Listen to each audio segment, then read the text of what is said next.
And our next speaker is Currie. And so the show is all yours, Anne. Hi. Oh, right. Well, I will need to share my screen, won't I? There we go. Just quickly let me do that, and you'll be able to see my slides. There we go. Right. And I'll put them into present mode. Excellent. So my name is Anne Currie, and I have been in the tech industry for 25 years now as an engineer, and also as I was involved in quite a few startups. These days, I am a science fiction writer, and I also am a lecturer in tech ethics at the University of Hertfordshire, just north of London. And what I normally do, I'm involved in a lot of conferences, I organise a lot of conferences, and I talk a lot at conferences about all the terrible things that tech is doing and unethical behaviour and all that kind of stuff. I'm actually going to do something a little different today, because I think it's what you would talk about in terms of tech ethics in the good times and what might be necessary in the dark times are quite different. And right now we are in the middle of an event, a very serious event in which an awful lot of people will die. And that changes our perspective about what is the right thing to do with tech, how we should use it. The stakes have changed, our perspective has changed. So in this talk, I'm going to do something a little bit odd, which is I'm going to use the slides that I would have used to slag off a whole load of things that are going on in tech, and instead use those same slides to talk about how those technologies can be or are being used positively to combat the coronavirus. And even where they're being used positively, we do have to think about it. There are downsides to them as well as upsides. So I'm singing their praises. It's fantastically good that we're using technology in the way that we are, but we also need to be a little bit careful about it. We need to remember that there are downsides to these technologies as well as the astonishing upsides that we're seeing right now. So why is it that I'm having to give a different talk? Well, it's because right now humanity is at war with an implacable other. This is not a competitor. This is not another country, difficult as it would be if we were in competition with another country. This is a virus. It's something that essentially doesn't care about us at all. It doesn't want to kill us. It's merely a side effect that large numbers of us will die if this virus continues, if it spreads, if it reproduces itself. And therefore, our primary goal at the moment is to stop it doing that and to maintain society while we do so. So we need to save lives and we need to protect the society that we're in. And that takes precedence. That is now our number one goal. And that changes how we might be using technology and how we might perceive it. And it really does change what's going to happen in the future, because this is going to go on for a year, 2 years. And all work in psychology suggests that anything that happens over an extended period of time, we get used to it. It's called habituation. And it will be very difficult for us to turn off some of the behaviors that we put in place now in 2 years' time. We might not want to, but the situation is, the reality is that it may just not occur to us to do so. So we are going to have to make some difficult decisions now and remember that we did, because in 2 years' time, it will just seem normal, but maybe we don't want to stay that way. So if we look at some of the very successful uses of technology in battling the coronavirus, we really need to look at Asia, because they started early and they've also done some fantastic work. If you look at China, they are using what I've certainly 6 months ago would have described as astonishingly dystopian technology, but they're using it to save probably millions of their own lives. Certainly millions of lives in China. They're using very heavy-handed surveillance, mass surveillance.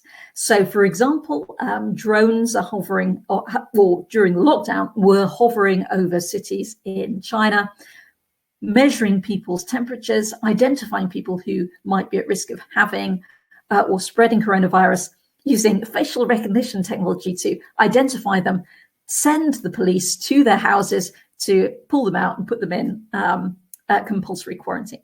Now, 6 months ago, I would have described that as horrendously dystopian, but we cannot argue that it didn't work. It was very effective, and it undoubtedly saved a great deal of lives, but it was very heavy-handed. Now, there are two reasons why we might not want to use that approach in the West. One is it's very heavy-handed. We might struggle to do it in a democratic society, but probably more importantly, we couldn't do it.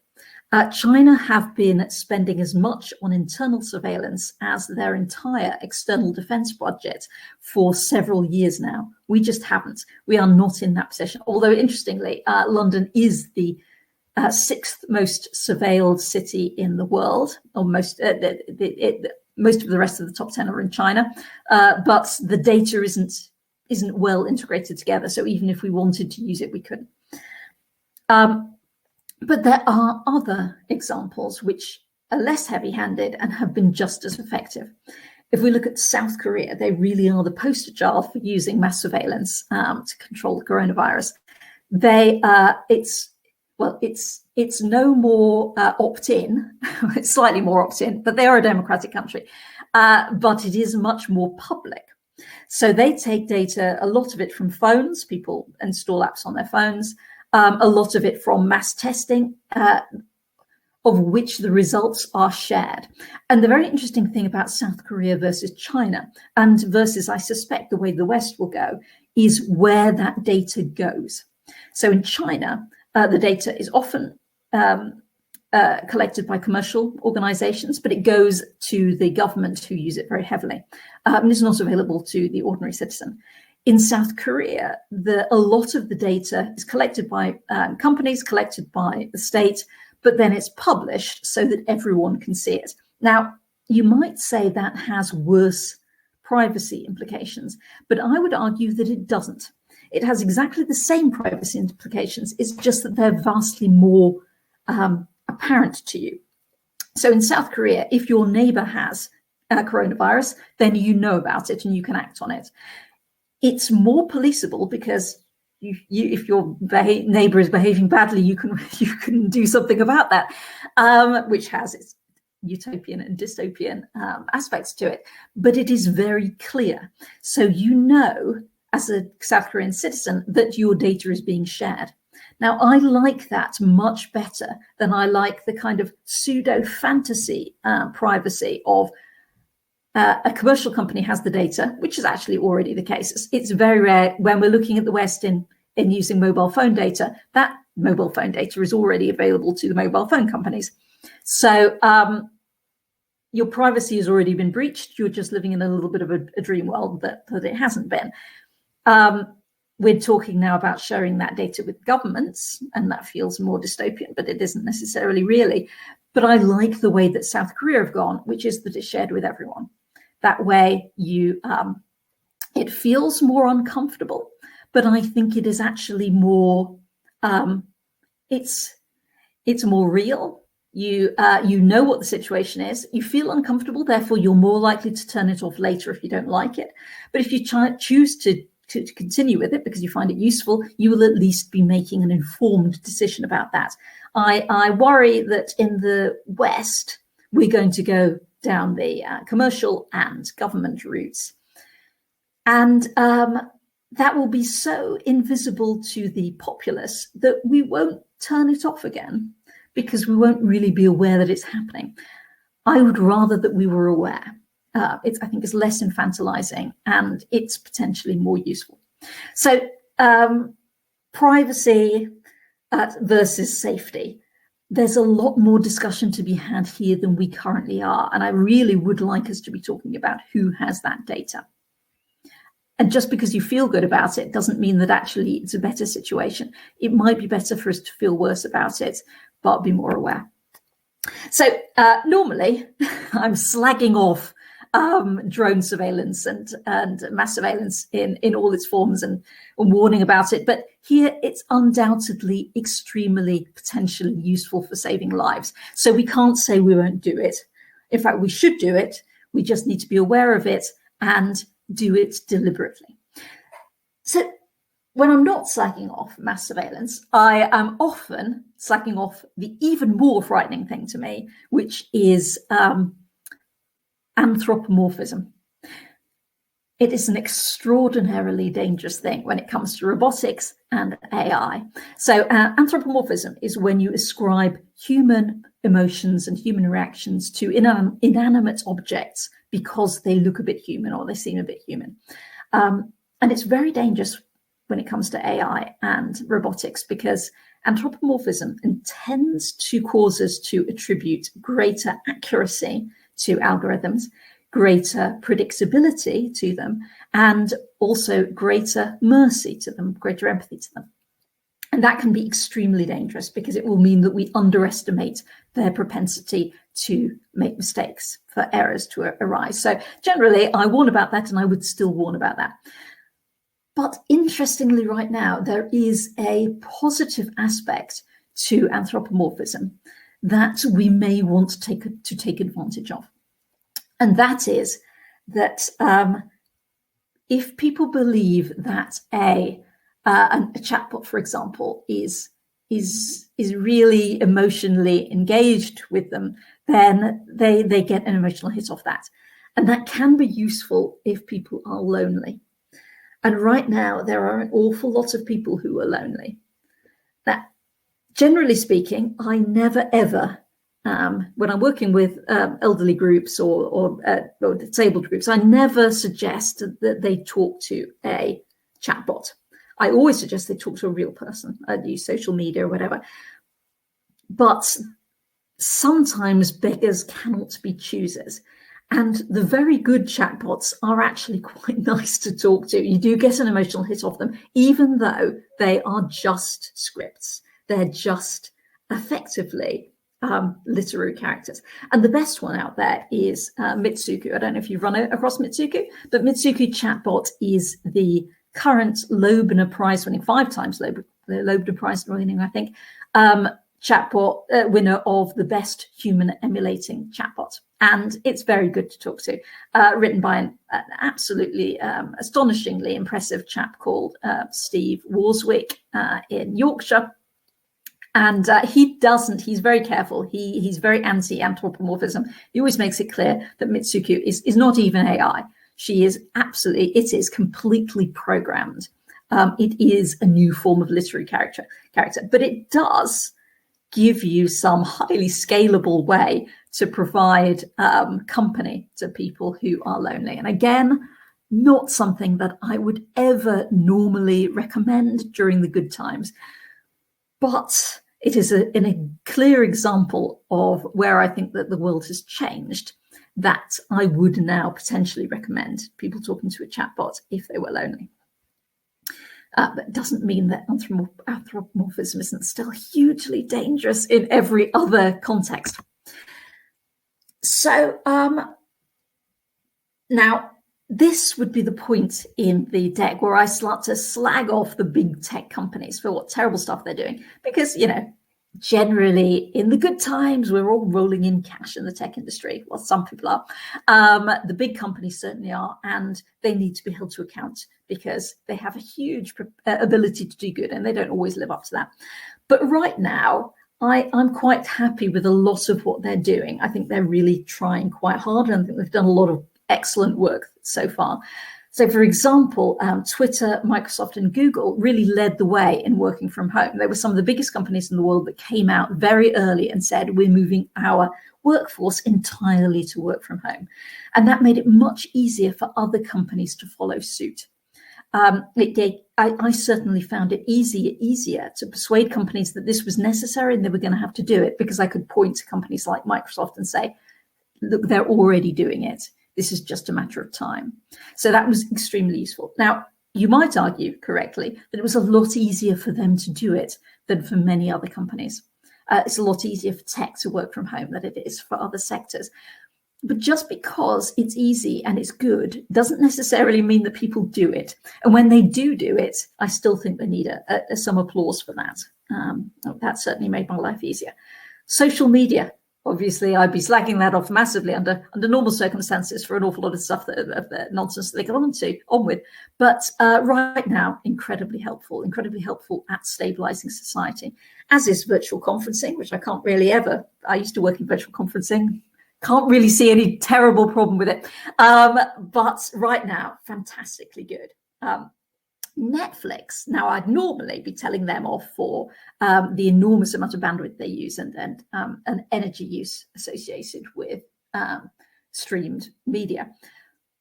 But right now, we have to acknowledge the fact that the widespread adoption and rollout of high bandwidth connectivity across the West, developed countries, has been led by the desire for Game of Thrones, House of Cards, all of these TV shows and films that have come out of streamed media.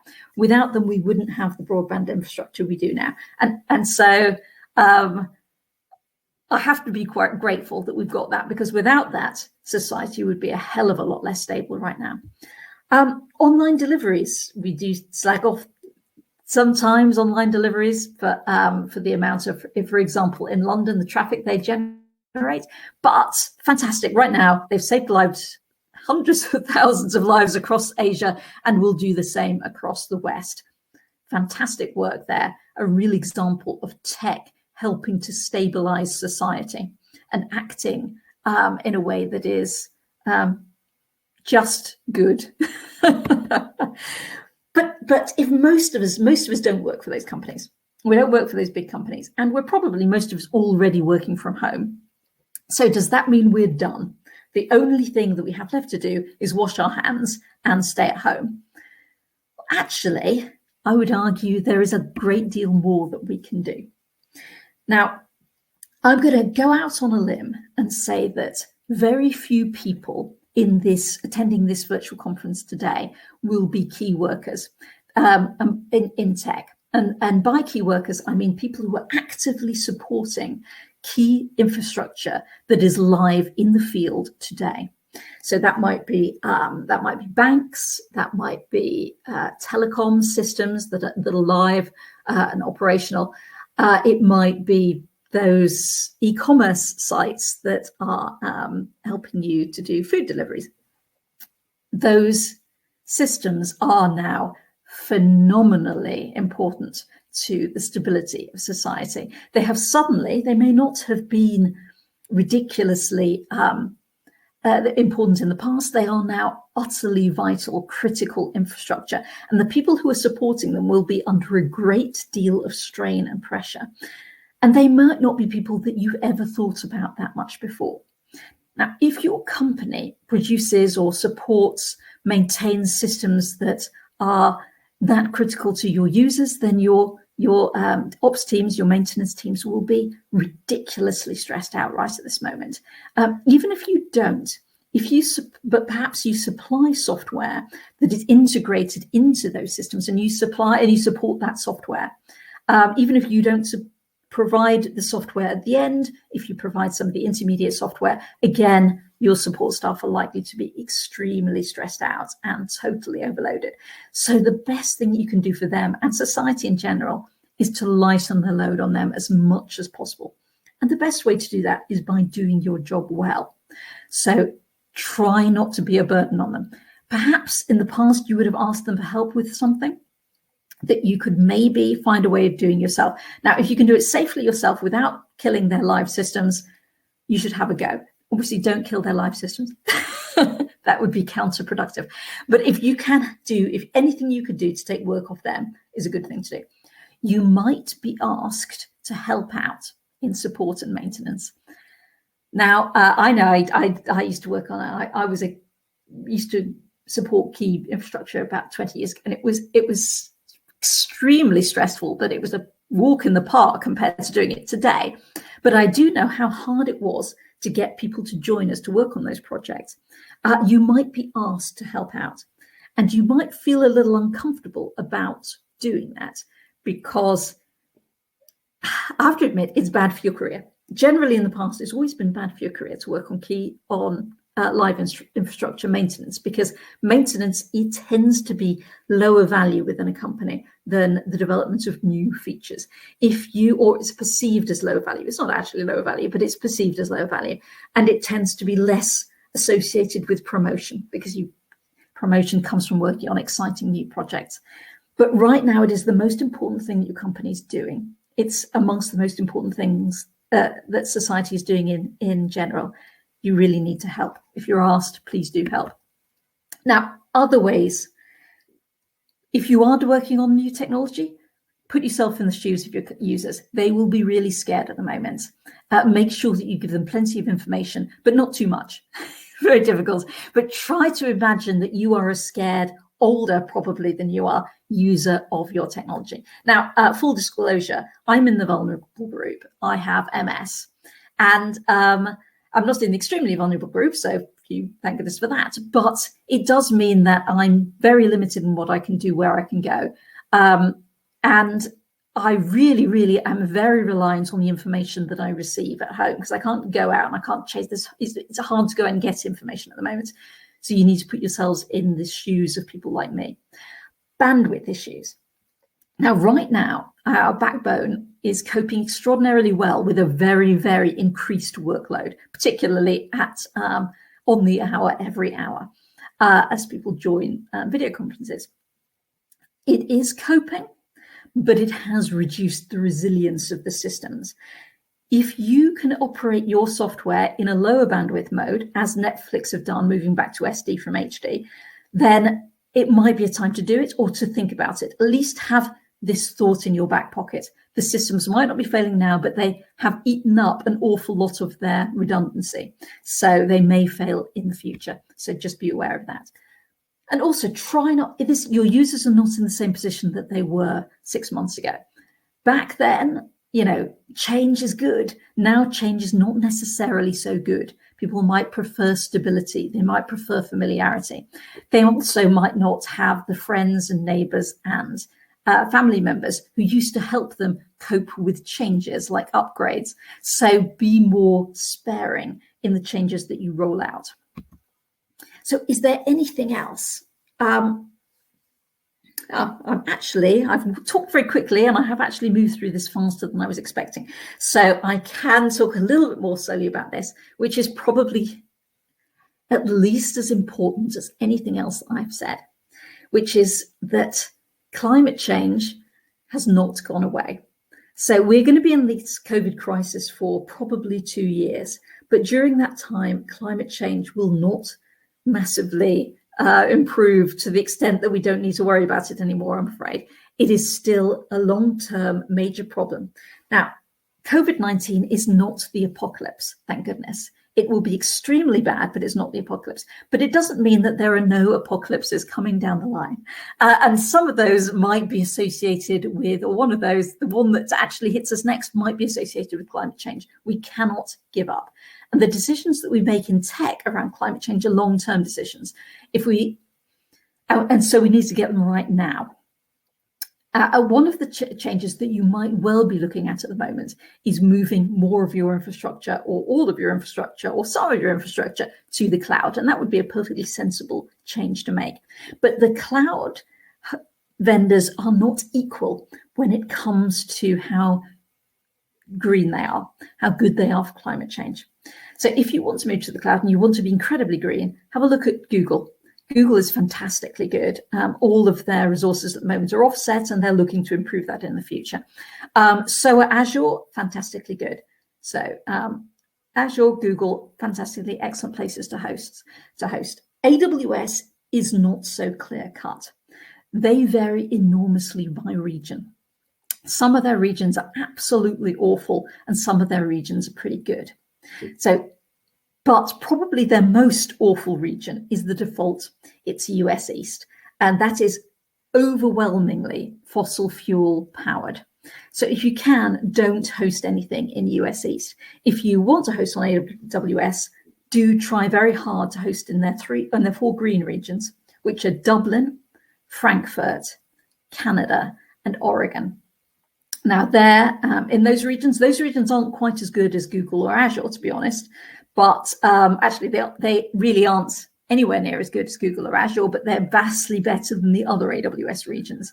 So if you have to host AWS, and I know most of us do, and I know we will want to stick with AWS, try to keep to those regions. They are at least offset. So we're in a very interesting time at the moment. Things in 2 years' time will be completely different to what we think is acceptable and good now. We are likely to move in a direction that, to our current thinking, will seem extremely dystopian. But by the time we get there, on the one hand, we'll be totally used to it, and it won't seem dystopian anymore. It will seem fine. But we need to be aware of the changes that we are making and whether and if we want to roll any of them back. I think we need to be particularly careful about over-empathizing with computers, the dangers of anthropomorphism, because computers will save us, tech will save us, it will save a huge number of lives, and that's great. But we have to be aware of the fact, that doesn't mean that it's human. And we need to be very, very careful about surveillance, because unless we go down the South Korean route, where it's obvious to us, it will just become a habit that we don't notice and we no longer think about and we don't challenge. And that would be a shame. I'd much prefer it if we made all the data that we were observing open to all. So if you're interested in any of these thoughts, you could read one of my science fiction novels. So I'm a science fiction writer. I write about post-apocalyptic sci-fi. A lot of it covers the things that I've been talking about today. And it's all available on Amazon, where it's extremely reasonably priced, 99p, and it's a very good read. So that is me done. I think we can move over to the questions, if there's anybody left. If I haven't just pointed you all. Thank you so much for your talk. It was really inspiring. We have a question. Let me put on screen so everyone can read that. I think it's better. So, do you believe we can keep a positive mindset during these challenging times? Yes. I mean, oddly enough, I spent the last year writing dystopian sci-fi, and this is not the apocalypse. It's terrible, and it could be a lot worse. I can assure you, it could be a lot worse, and there will be positive sides to it. We will spend a lot more time, albeit virtually, with our friends and our neighbors and our family. We'll think a lot more about others. It will change us into people who think much more about others and much less about money, and things that don't necessarily matter so much in the long run. It's terrible to ever say that anything positive will come out of an awful lot of deaths. But in some ways, I thought we'd be in a much worse position now than we are when I first started to see this happening in China, because we were still in complete denial of it. We were talking about herd immunity, and if we'd pursued herd immunity in the UK, we would have had 500,000, 1 million deaths easily, I suspect, and that would. And what worried me most about that was actually not the deaths. It was the kind of people that would have turned us into. Instead, we've engaged in the largest piece of collective action to save others that the world has ever seen, and that will turn us into a different kind of set of people. And I'm very pleased that we're going to be that second set, not that first set. Okay. Thank you again. It was awesome talk, and we're